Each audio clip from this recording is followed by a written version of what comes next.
હવે સમાચાર વિગતવાર।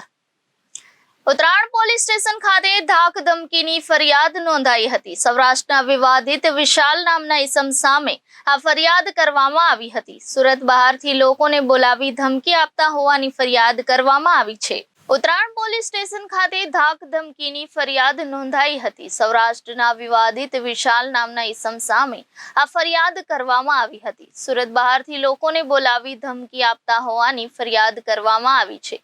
સુરતમાં ખંડણી અને ધમકીના કિસ્સાઓ વધી રહ્યા છે, ત્યારે બાંધકામ કોન્ટ્રાક્ટર જનક ભલાળાએ વિશાલ દ્વારા ધમકીઓ મળી રહી હોવાનું જાણવા મળ્યું હતું। તેઓના ઘર સુધી પહોંચી અસામાજિક ઇસમો રેકી કરી રહ્યા હતા, તેમજ તેઓએ આવું જણાવ્યું હતું। સતત પીછો કરી લોકેશન મોકલી ફરિયાદીને ધમકી આપવામાં આવતી હતી। પોલીસે અલ્પેશ ઉર્ફે લાલો ખૂંટ, જેમિસ ઉર્ફે બટકી સબાડિયા, પિયુષ ઉર્ફે પીલો ધડુક, જિગ્નેશ જીયાણી, ઇલેશ મકવાણા અને જીતુ સામે ફરિયાદ નોંધી હતી। અર્ટિકા કારમાં આવેલ લાલા ખૂંટના સાગરીતો સામે ગુનો નોંધી વધુ તપાસ હાથ ધરવામાં આવી છે।